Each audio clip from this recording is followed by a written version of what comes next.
नारायणाय परिपूर्णगुणार्णवाय विश्वोदयस्थितिलयोन्नियतिप्रदाय ज्ञानप्रदाय विबुधासुरसौख्यदुःख सत्कारणाय वितताय नमो नमस्ते। अभ्रमं भङ्गरहितम् अजडं विमलं सदा आनन्दतीर्थमतुलं भजे तापत्रयापहं। भवति यदनुभावादेडमोकोऽपि वाग्मे जडमतिरपि जन्तुर्जायते प्रज्ञमौले। सकलवचनचेतो देवता भारती सा मम वचसि निधत्तां सन्निधिं मानसे च। अस्मद्गुरुसमारम्भां टीकाकृत्पादमध्यगां श्रीमदाचार्यपर्यन्तां वन्दे गुरुपरम्पराम्। विद्यायां विबुधाचार्यं वेदज्ञानाब्धिचन्द्रं दुर्मतध्वान्तमार्ताण्डं सत्यध्यानमुनिं भजे। पञ्चाशद्वर्षपर्यन्तं सततं रामपूजकः श्रीसत्यप्रमोदगुरुराट् भासतां नो हृदम्बर। बन्धुस्त्वं गुरुरिष्टदैवतमिति त्वत्पादपङ्केरुहं प्राप्तं मां परिपालयेति सततं याचे निबद्धाञ्जलिः। चित्तं मत्गुणदोषचिन्तनविदो नूनं मनां मा कृथाः श्री सत्यात्मगुरो त्वदङ्घ्रियुगलं हित्वा न मे सत्यते। यैरहं शुकवत् सम्यक् शिक्षितोऽस्मि कृपालुभिः तान् वन्दे धेनुपाचार्यान् तत्त्वज्ञानार्थसिद्धये। श्री गुरुभ्यो नमः। हरिः ओम हरिः ओम हरिः ओम। स्वस्तिस्तु असेड सन्मंगलानि सन्तु। श्लोकैक श्रवणपठन मात्रेण उक्तुश्च श्रोतॄणां निखिल कलिकृत कल्मषापनोदन पुटतरे धर्माद्यखिल पुरुषार्थ साधने भूते अद्य श्रीमद् भविष्योत्तर पुराणान्तर्गत वेंकटेश महात्म्य प्रारंभे सति किंचित् पूर्वकथानुवादः। हरिः ओम हरिः ओम हरिः ओम।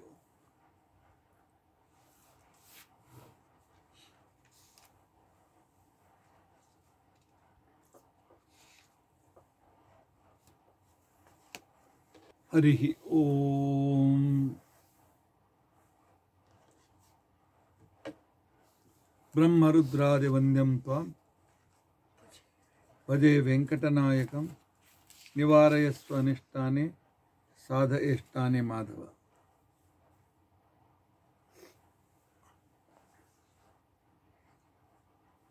कल तक हमने देखा था, हाँ मराठी, काल आम्ही बघितला की सर्व देवतांना व्यंकटेश अर्थात श्रीनिवास भगवानाने वेगळे वेगळे काम दिले। अर्थात मैरिज मैनेजमेंट जो है बहुत अद्भुत था उसका। मराठी मैरिज मैनेजमेंट अत्यंत अद्भुत होता। आणि त्यानंतर त्याने सूर्याला लक्ष्मीकडे पाठवताना सांगितलं, मनमाया मोहिता सा भविष्यते। ते अत्यंत ज्ञानी आहे, सर्वज्ञ आहे, सर्व ठीक आहे, पण माझे अधीन असल्यामुळे माझी माया, मी काय थोडं नाटक करते तो थोडं मोहित होते, येते बोल। सूर्य कोल्हापूरला गेला आणि मंदिराच्या समोर उभा राहून घसाबस रडू लागला। तो लक्ष्मीने बघितला, स्वयं बाहेर आली। का रे सूर्य रडत आहे रे? कोणी काय तुला केलं रे? काय दैत्यवून तुझ्या लोकातून तुला हाकलले का? तुझे अधिकार खेचून घेतले का? काय त्रास आहे? कशाला रडतोस? अरे तू मेरा अत्यंत चांगला भक्त आहे रे, मैं तुझ्यावर अनुग्रह करते, सांग काय पाहिजे तुला?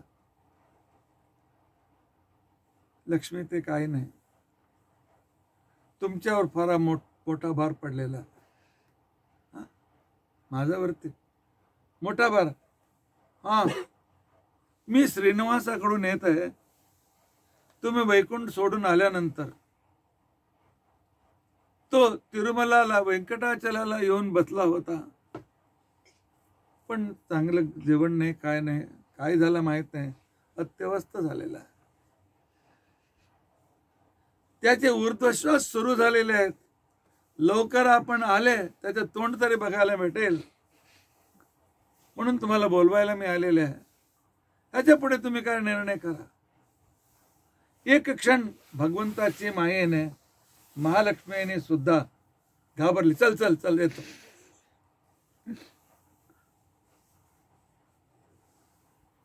बघितल्यानंतर आली. इथे ब्रह्मा रुद्र शंकरांच्या जोडी हा सर्व विचार करीत बसला होता. सर्व समोर बसले होते. दूरने त्याने लक्ष्मीला बघितला. त्याने सांगितलं, मी असा बसलेला बघितला, खोटा म्हणून माहीत झाला तर परत वापस निघून जाते. म्हणून श्रीकृष्णाने काय सांगितलं, काय करतात हे ब्रह्म इकडे, शंकर इकडे, माझा हात पकड, हे ब्रह्म हात पकड. दोघे चालायला होत नाही, चालवा. हा करीत लक्ष्मीचा समोर गेला. भगवंताला बघितल्यानंतर लक्ष्मीचा ती माया निघून गेली. सर्व तिला माहीत झालं. काय श्रीनिवास, भगवंता हे नाटक कशाला करता? मला स्वतः मी गोंधळात टाकलं. काय कशाला बोलवलं सांगा? तू सीता असताना ज्या मुलीच्या जोडी लग्न करताना करायला तुम्ही सांगितला होता, आणि ती मुलीच आता पद्मावती म्हणून आकाश राजाचा इथे जन्म घेतली आहे, तिच्याशी मी लग्न करणार आहे. परवा लग्न आहे आणि तुझ्याशिवाय मंगल कुठे असत नाही. तो म्हणून जेव्हा अभ्यंग स्नान करायची वेळ आली, तुझी आठवण आली. आता बघ, माझी सर्व व्यवस्था तुझ्याकडे. तो लक्ष्मी आली. आल्यानंतर सांगितलं, भगवंत सांगितलं, लक्ष्मी माझ्या आईला नमस्कार कर. पकडावतीला दाखवून सांगितलं. तेव्हा ब्रह्मा विचारतात, तुझी आई केव्हा येईल रे? आम्ही बघितलंच नाही. तुझे वडील आई आहे म्हणून हे आम्हाला माहित नाही. ही आई कुठून आली, केव्हा आली? नवीन नवीन काय तर चालत इकडे. सांगितलं, पूर्ण मूल रूपाची आई नाही, कृष्णावतारात माझे आई वडील वसुदेव देवकीने ज्या मातेकडे मला सुपूर्द केला प्रेमाने वाढव म्हणून, ती सर्वस्व रीतीने मला मोठा करणारी, मला प्रेम करणारी यशोदा ही बकला होते. यशोदा कशाला बोकला होते म्हणून जन्म घेतला? संदर्भ होता, श्रीकृष्ण एकदा जेव्हा मथुरेला गेला, तिथून वापस आलाच नाही. एकने 16,108 लग्न केलं, पण एकाही लग्नाला यशोदाला आमंत्रण नव्हतं म्हणून ते गेले नाही. प्रभास क्षेत्रात सर्व एकत्र झाले होते. त्यावेळी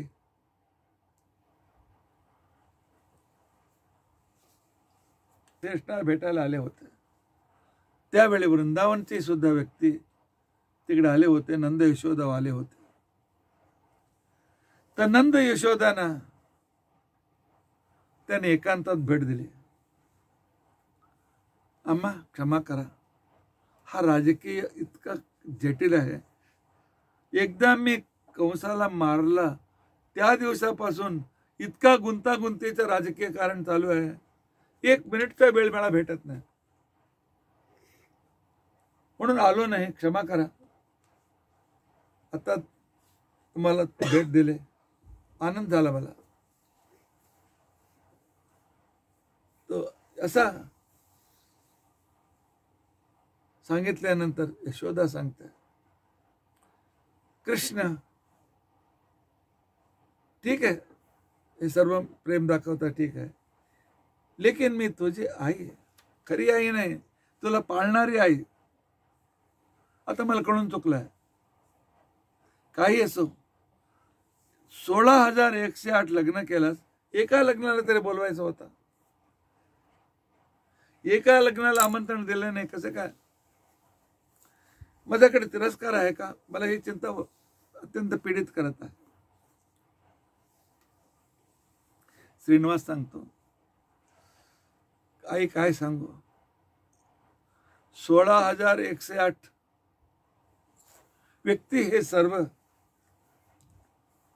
अग्निपुत्र आहे, अग्निपुत्री नाही, अग्नीचे मुले आहेत. त्या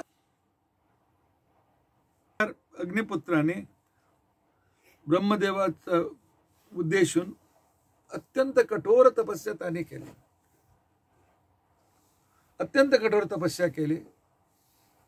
आणि केल्यानंतर ब्रह्मदेव जेव्हा प्रत्यक्ष झाले तेव्हा त्याने वर मागितलं, आम्हाला कृष्णाची बायको बनायचं आहे, म्हणून आम्हाला स्त्रीत्व द्या आणि कृष्णाचे बायको पण आम्हाला द्या. ब्रह्माने ठीक सांगितलं. आणि ते सर्व स्त्रिया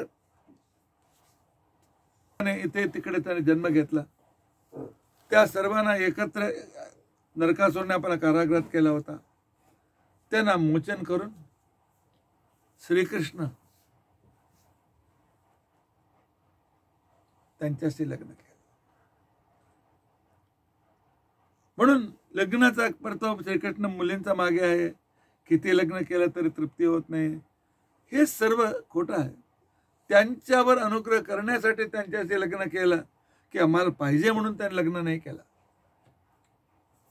त्यांच्या पुण्याचा फल द्यायचा होता म्हणून त्याने असं वर दिला होता.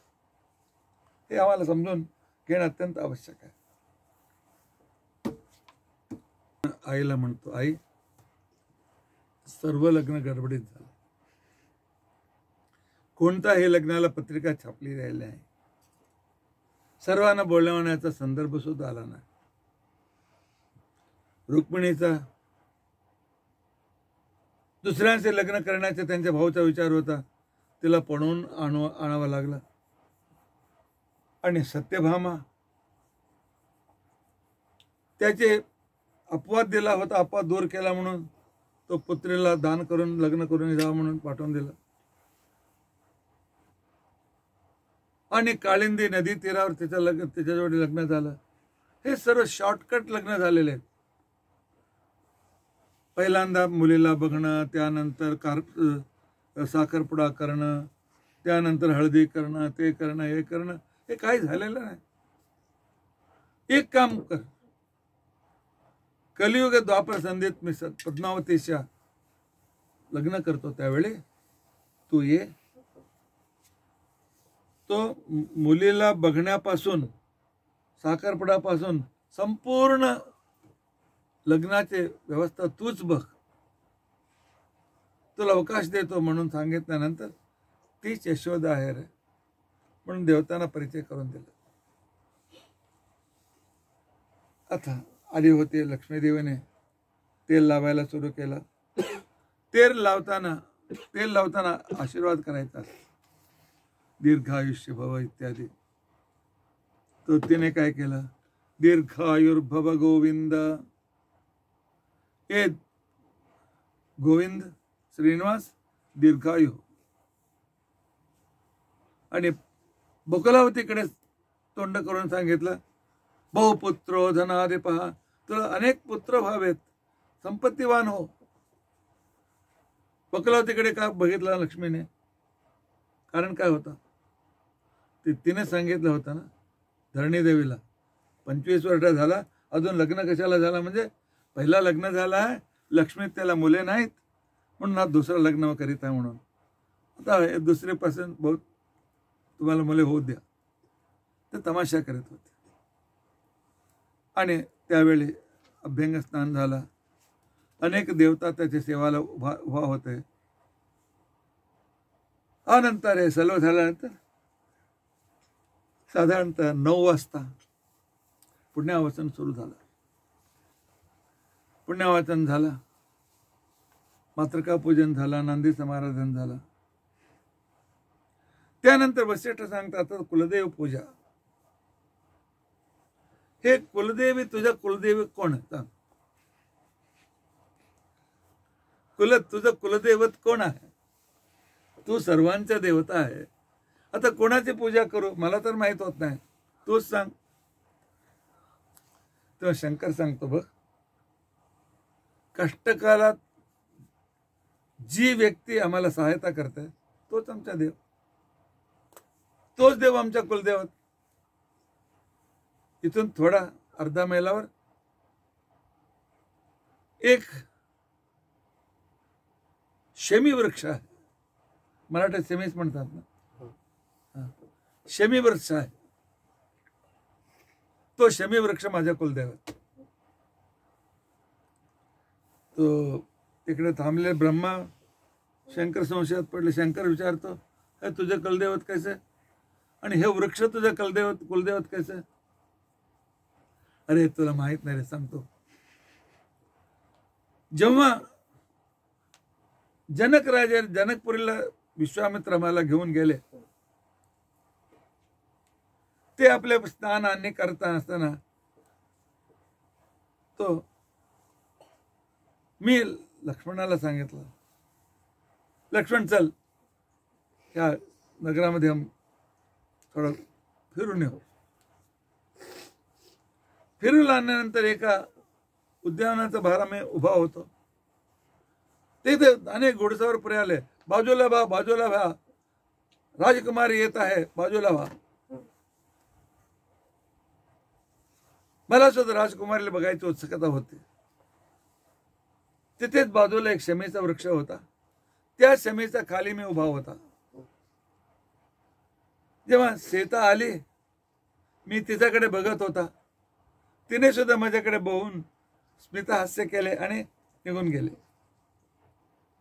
अर्थात सीताच्या माझ्यावर आकर्षण वाढण्यासाठी उपकार होता या शमी वृक्षाचा. त्याच्या खाली होता म्हणून शमी वृक्ष. आणि आमच्या पांडवांना याने हेल्प केला, सहायता केली आहे. कशाला? म्हणजे पांडव विराट नगराला जाताना आपले सगळे आयुध एका चर्मामध्ये बांधून ह्याच वृक्षावरती, शमी वृक्षावरती बांधले होते.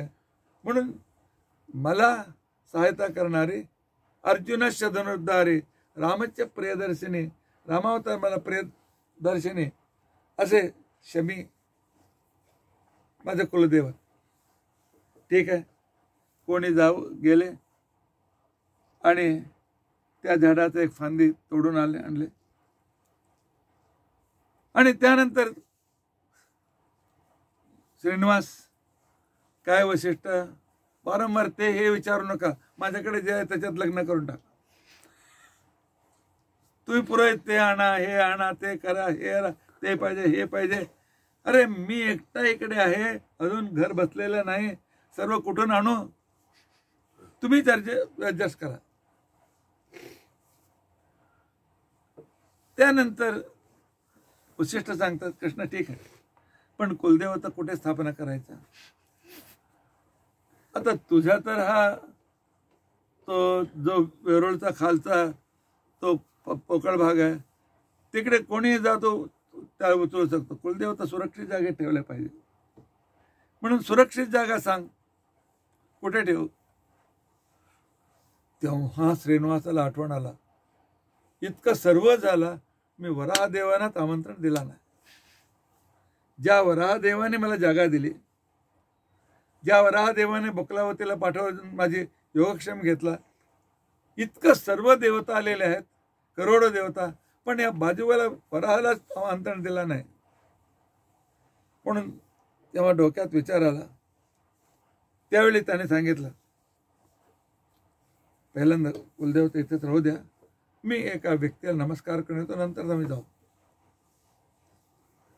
आणि तिकडे गेल्यानंतर हो वराहदेवांना त्या नमस्कार केला. काय श्रीनिवास, कसं काय चालू आहे?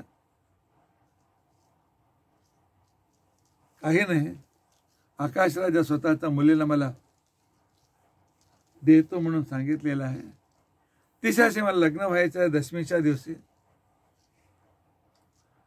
आज अष्टमी आला तर ते काम पूर्ण झालेलं नाही.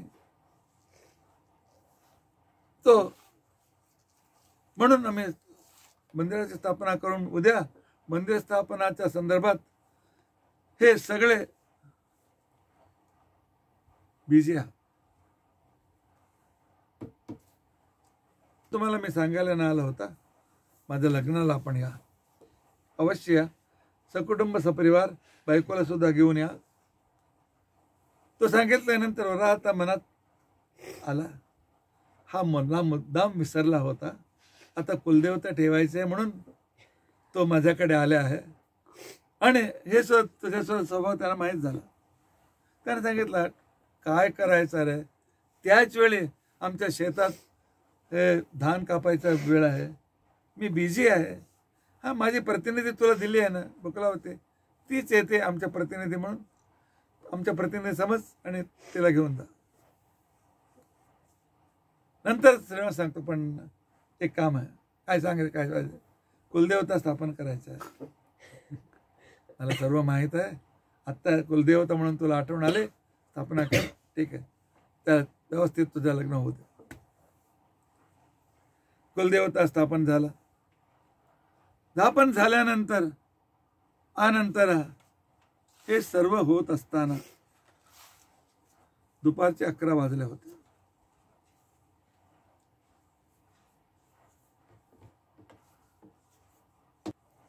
श्रीनिवासाने सांगितलं, ब्रह्मा, सर्वांना चला आम्ही आकाशराजांच्या घरी जाऊ.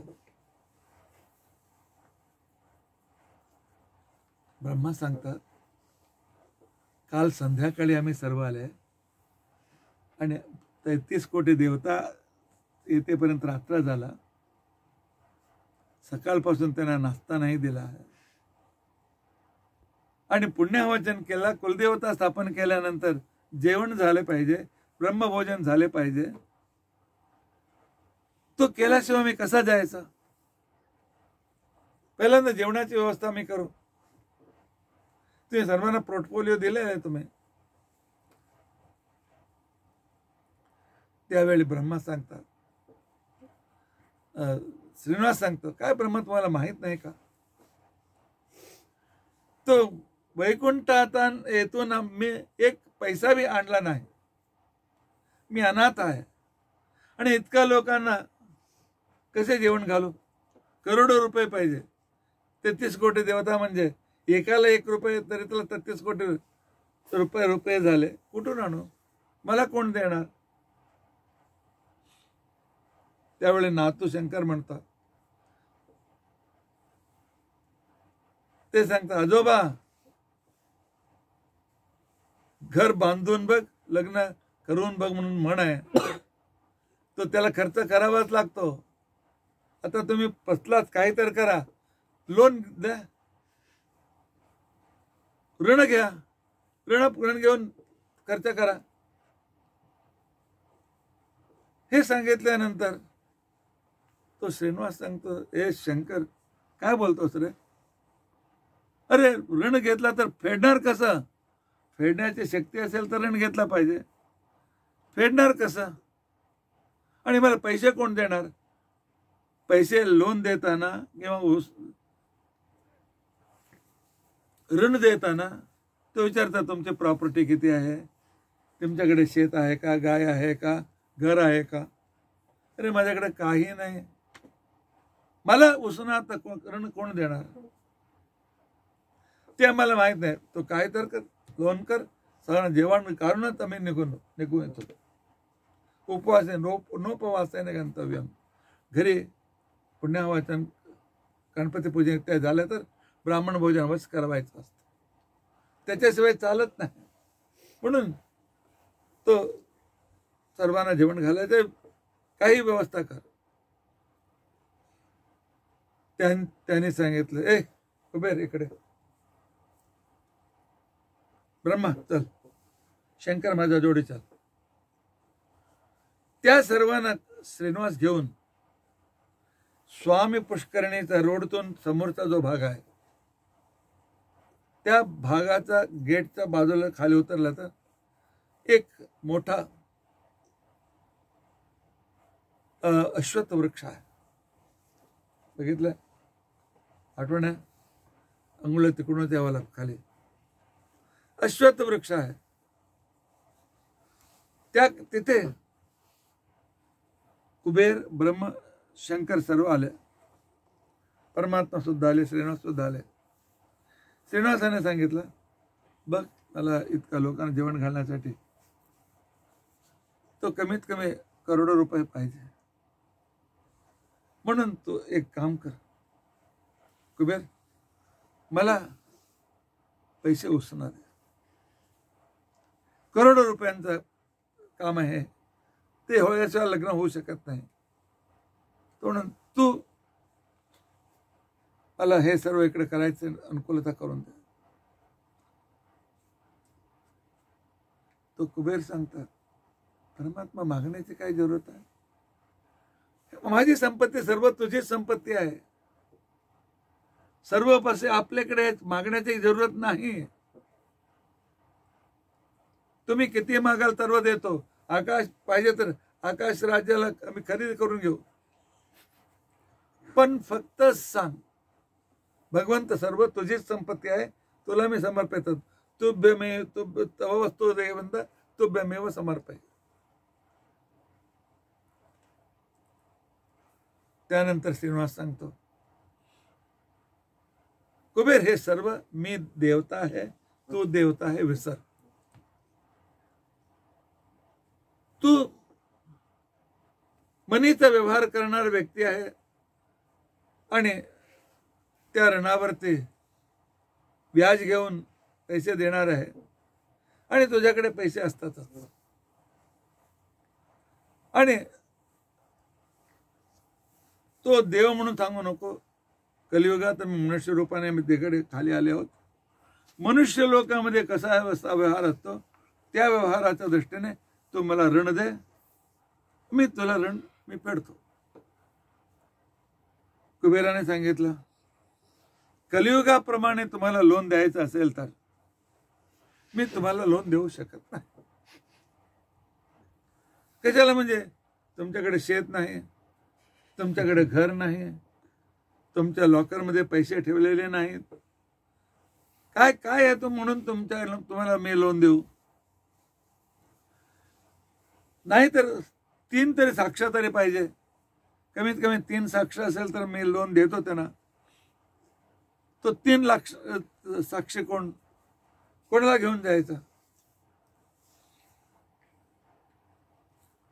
आणि कुठे साक्ष आणू? तो विचार केल्यानंतर 2 मिनिटं विचार केल्याचं नाटक केलं परमात्माने. आणि नाटक करून सांगतात, पहिला श्युरिटी साक्ष, तू 3 लोक पाहिजे म्हणून सांगितलं ना, हा ब्रह्मदेव आहे. आणि दुसरा साक्ष आहे हे शंकर आहेत. आणि तिसरा साक्ष आहे हे अश्वत्थ वृक्ष. या 3 श्युरिटी मी देतो. आणि मला 16 कोटी रुपये सुवर्ण नाण्य ऋण रूपेने मला दे. कुबेर सांगते, तो फेडणार कसे? किती वर्षांनी फेडणार? आणि मी तुम्हाला पैसे असंच सिंपल इंटरेस्टमध्ये मी देणार नाही आहे, कंपाऊंड इंटरेस्टमध्ये देणार आहे. चक्रवृद्धी, चक्रवृद्ध्याने तुला लोन घ्यावा लागेल आणि कसं देतो त्या प्रोसिजरचा मला आता सांगा. किती वर्षाने देतो, काय म्हणतो, काय देतो. त्यावेळी भगवंताने सांगितलं की लग्न झाल्यानंतर काही दिवसानंतर इथे माझा मोठा मंदिर होणार. त्या मंदिरात मी तिथेच उभा असतो, ज्ञानींना जिवंत दर्शन देतो आणि अज्ञानी लोकांचा तो माझे हे दगडाची मूर्ती म्हणून आवाहित केलं पाहिजे अशा दृष्टीने ते केलेली मूर्ती म्हणून ते समजतील, पण ज्ञानी लोक साक्षात मला बघून आनंदित होऊन माझ्याकडून वर घेऊन जाणार आहे. तो म्हणून मला त्यावेळी माझे भक्त येतात. भक्त आल्यानंतर ते हुंडीत काहीतरी पैसे घालणार.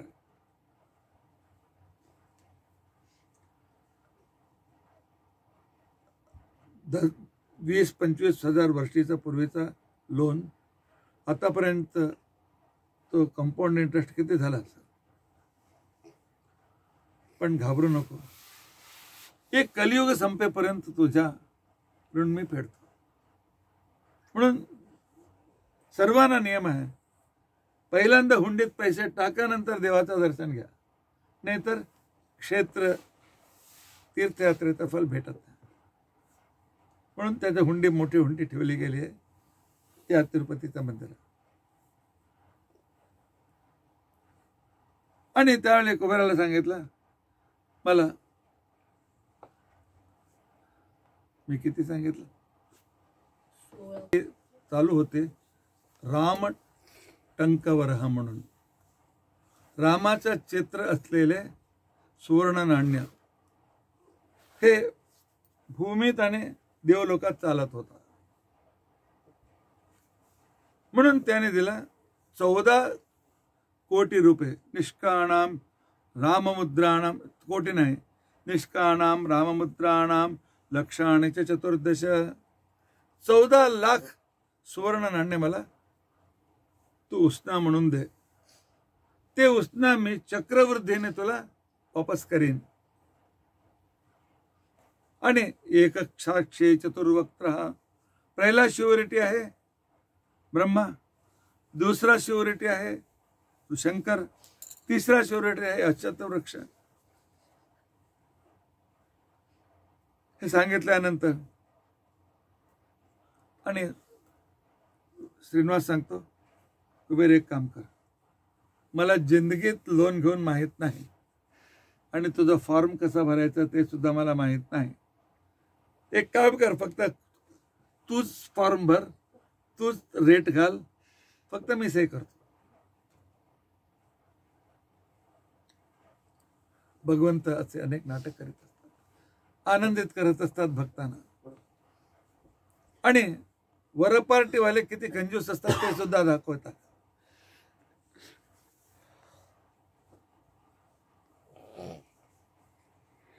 कुबेराने सांगितलं, सही झाला. सही झाल्यानंतर कुबेर सांगतो, तो ऋणपत्र द्या आणि तो तुम्हाला मी पैसे देतो. श्रीनिवास सांगतो, नाही नाही, पत्र घेऊन पळून गेला आणि लोन दिला म्हणून सांगितलं तर मी कुठून भरू. पहिल्यांदा पैसे माझ्या पुढे आणून दे. ते त्याचं गणित बरोबर झाल्यानंतर मी तुला हे पत्र द्यायचं. म्हणजे संसारात परस्पर विश्वास कसे कमी झालेले ते भगवंताला दाखवायचा होता. आणि कुबेराने 14,000 लाख ते पैसे आणून दिले. आणल्यानंतर श्रीनिवासाने सांगितलं, कुबेर हे पैसे तुझ्याकडेच ठेव आणि सर्व खर्च तुला बघायचा आहे. जे काही बिल येतो ते बिल तुला भरत जायचं. आणि लग्नाच्या वेळी कमी पडला तर परत मला विचारायला येऊ नको. इतका बस, दुसरा सर्व तुझ्या हाताने घाल, काय तर कर, मला माहित, पण ह्याच्यात माझं लग्न झालं पाहिजे. अर्थात 11 वाजताच्या नंतर वार्ता करून 1-1.5 तास त्याच्यामध्ये गेलं. 12:30 झाल्यानंतर पैसे आले. त्यानंतर किराणा दुकानामधून सर्व सामान घेऊन आणायची व्यवस्था झाली. अर्थात कलियुगात लोक मुलींच्या लग्नासाठी, स्वतःच्या लग्नासाठी इत्यादी पैसे देण्यासाठी संग्रहित करून ठेवत नाहीत. आलेलं सगळं उडवून देतात. आयत्या वेळी त्यांना त्रास होतो. हे भगवंताला दाखवायचा होता.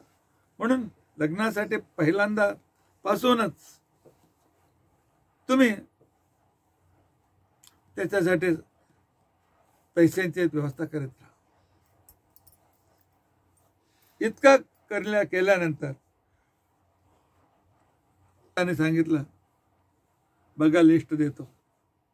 तांदूळ आणा आणि मूग डाळ आणा आणि गहू आणा, गहूचा पीठ आणा, गूळ आणा, तेल आणा, मध आणा, दूध आणा आणि मसाला सामान सर्व आणा आणि ब्राह्मणांना देण्यासाठी शाल आणा, ते आणा. कुबेर सगळी व्यवस्था कर. हिशोब नंतर दे, नाही दिला तर चालेल, पण लग्नात जे काय पाहिजे सर्व देत टाक बस. ते सर्व सामान तयार झाले. कुबेर आहे सगळ्या एका 2-4 क्षणात जितके सामान पाहिजे स्वयंपाकाला सर्व आणून तयार ठेवला. परमात्मा एक कुठे ठेवू. त्यानंतर दुपारचा 1 नंतर विचारतो, स्वयंपाकी कोण बघितला पाहिजे. तर जेवण केव्हा खाणार विचार करा. म्हणूनच नवरात्रीमध्ये श्रीनिवासाचा उत्सवात लेट होतो. ह्यामुळे 11च्या नंतर लोनच्या अप्लिकेशन जातो बँकेत. त्याच्यानंतर पैसे भेटतात. त्याच्यानंतर सामान आणला जातो. त्यानंतर स्वयंपाकाला शोधायला सुरू होत. त्याने सांगितलं, ए सेनापती जा, ते अग्नीला बोलव. अग्नी आला पुढे. अग्नी झाल्यानंतर त्याने सांगितलं, बघ सर्व व्यवस्थित झाले पाहिजे आणि स्वयंपाकाचे तयार कर, सर्वांच्या जेवणाची व्यवस्था कर. अग्नी सांगतोस, श्रीनिवासा आत्ता स्वयंपाक करायला सांगता, इतकं मोठं भांडी कुठे आहे. इतक्या लोकांचं जेवण झालं पाहिजे. भांडी नाही, शूल नाही, हे नाही, पळी नाही आणि दुसरे भांडे संग्रह करण्याचे दुसरे भांडे नाही. तुम्ही स्वयंपाक कसा काय करू. त्यावेळी भगवान थोडा तो कोपात आले, क्रोधात आले असं नाटक केला. सांगितलं, काय अग्नी, हे तुमचे स्वयंपाकी लोकांचा बडबड जास्त असतो. ते आणा, हे आणा, ते नाही, हे नाही, हे नाही म्हणून. तुझ्या घरी लग्न असलं तर तो काय करत होता. असंच करत होता का. तुझ्या मुलीचं लग्न समजा आणि त्यावेळी तू सर्व काळजीने सर्व आणतो, करतो, काय तक्रार करत नाही. तसं समज ना. त्याच्यामध्ये अर्थ आहे. आता जो पद्मावती म्हणून वेदवती जन्म घेतला, तुझीच मुलगी आहे. ती अग्नीची मुलगीच आहे आणि तिच्याशी मी लग्न त्याला उद्धार करीत आहे म्हणून तुझा कर्तव्य होत. पण मोठं भांड कुठून आणू. अग्नी विचारल्यानंतर पहिल्यांदा सांगितलं, ते काय तो फार बडबड करतो, सांगतो बघ, अन्नम स्वामी सर्व मध्ये, स्वामी पुष्करणीमध्ये भात तयार कर. 30 भांडी. इतक्या लोकांना भात पाहिजे ना. आणि तिथे सर्व मध्ये सूपम पाप विनाशने, आणि पाप विनिशीत जा, तिकडे दाल तयार कर. वियत गंगा जले वन्हे. आणि आकाशगंगा जी आहे त्या आकाशगंगेच्या इथे तू पायस तयार कर, चांगला गुळ घालून पायस तयार कर. म्हणजे स्वामीचा अपरंपार परिवार, अपरंपार व्यवस्था, करोडो लोकांचं जेवण, त्यासाठी सरोवरच तो घेऊन टाकतो. आणि काहीच सांगतो, देवतीर्थे शाकम अग्नी, देवतीर्थामध्ये सगळं भाजी गिजी तयार कर. त्यानंतर तुंबू तीर्थे घृतम तथा, तुंब तीर्थातले पाणी हेच तूप म्हणून वापर. क्रियताम लेह्य पेह्याने, आणि आलेले सर्वांच्या जे काय त्यांना आवड आहे तसे चटणी, कोशिंबीर, गोजू हे सर्व तयार कर. म्हणून युगानुसार तुम्ही व्यवहार करा, सगळे तयार करा म्हटल्यानंतर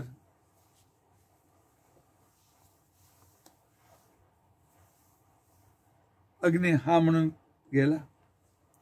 अर्धा तासाने आला, देव सर्व स्वयंपाक तयार आहे. सर्वांना अग्नीसारखा स्वयंपाकी भेटला पाहिजे. तर त्यानंतर आता सर्वांना जेवायला बसवा आणि सर्व वाढायला सुरू करा.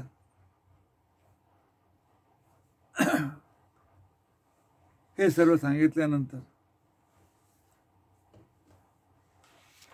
त्यावेळी ब्रह्मा आले. ब्रह्मा वेट करता, कशाला लेट करता?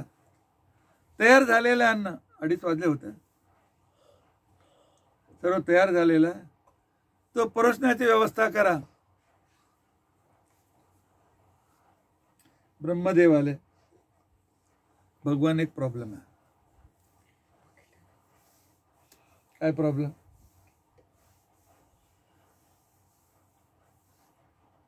परमात्मा हे सगळे भक्त अत्यंत धार्मिक आहेत. नैवेद्य केल्याशिवाय हे जेवणार नाहीत. आता कोणाला नैवेद्य दाखवायचं? सर्वोत्तम तू आहे. तुला नैवेद्य दाखला तर यजमानाचा उष्टा झाला, देवण घालू शकत नाही. आणि तुझ्याहून मोठा देव कोणी नाही, तो कोणाला नैवेद्य दाखवू सांगा? त्यावेळी भगवंत सांगतो, माझ्याहून पहिला अवतार घेतलेला नरसिंहाचं मंदिर इथेच आहे, अहोबिल नरसिंह. तिथून 150 किलोमीटरवरती आहे. इथेच नैवेद्य करा म्हणून सांगून टाकलं. अहोबिल नरसिंहाच्या इथे नैवेद्य करा आणि सर्व जेवायला बसा म्हणून सांगितलं. त्यानंतर देवाने नैवेद्य वैश्वदेव सर्व संपूर्ण केला. केल्यानंतर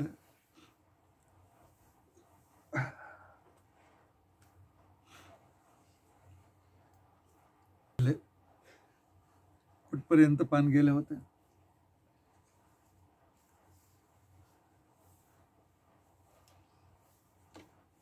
तिरुपतीच्या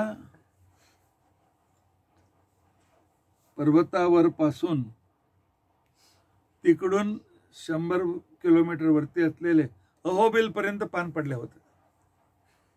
सर्वांना बसवलं होतं. पंक्ती किती मोठी होती? 150 मैलावरती. इतकं सर्व पान वाढले गेले. श्रीकृष्ण आला, कृष्णार्पण म्हटला आणि सर्व त्या स्तोत्र करू लागले. तवान्नम अमृत प्रख्यम.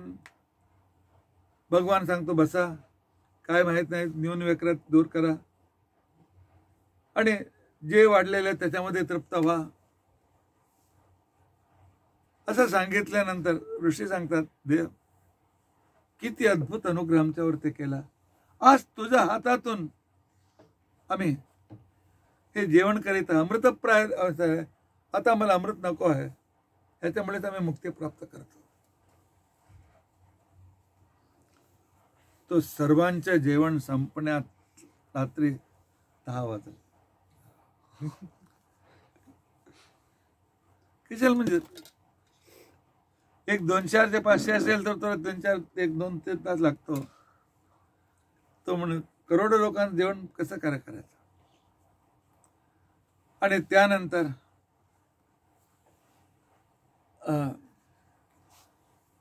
आता सर्वांना जे दक्षिणा द्यायचे ते दक्षिणा दिली. दक्षिणा दिल्यानंतर सर्व विश्रांतीला गेले. पर्वतात जिथे जागा भेटले तिकडे हॉल कमी पडला, जिथे पाहिजे तिकडे ते सर्व झोपले. झोपल्यानंतर कृष्णाने सुद्धा झोपण्याचं नाटक केलं. बरोबर 4 वाजता श्रीनिवासने आपल्या गरुडाला सांगितलं, हे ब्रह्माला बोलून आण. झोपले होते 12-1 वाजता आणि 4 वाजता उठला. त्यावेळी गरुड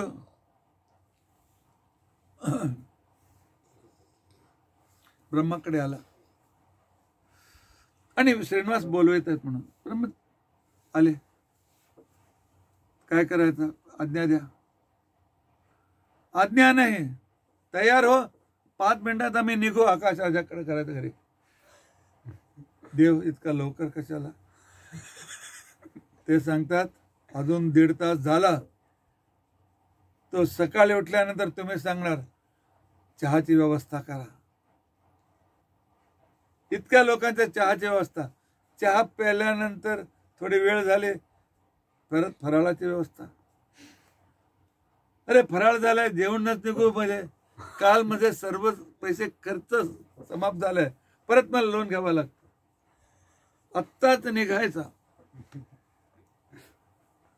काही झालं तर जर लेट झालं तरी सुद्धा आकाशनगरी पोहोचायचं, नंतर त्याची जबाबदारी. एका दिवसासाठी माझे पैसे खर्च झालेत, सर्वांना तयार करा. ब्रह्मदेवाने सांगितलं ठीक आहे, क्षणार्धात मी तयार करतो. तो म्हणून तयार होऊन तो अष्टमीच्या सकाळी निघाले. आणि त्यांचे रांग किती मोठा होता. तिरुमला पासून 50 मैलावरती नारायणपूर आहे. त्याच्याकडून बाजूला जाऊन चालून ते आकाशराजाच्या नगरीला पोहोचला पाहिजे.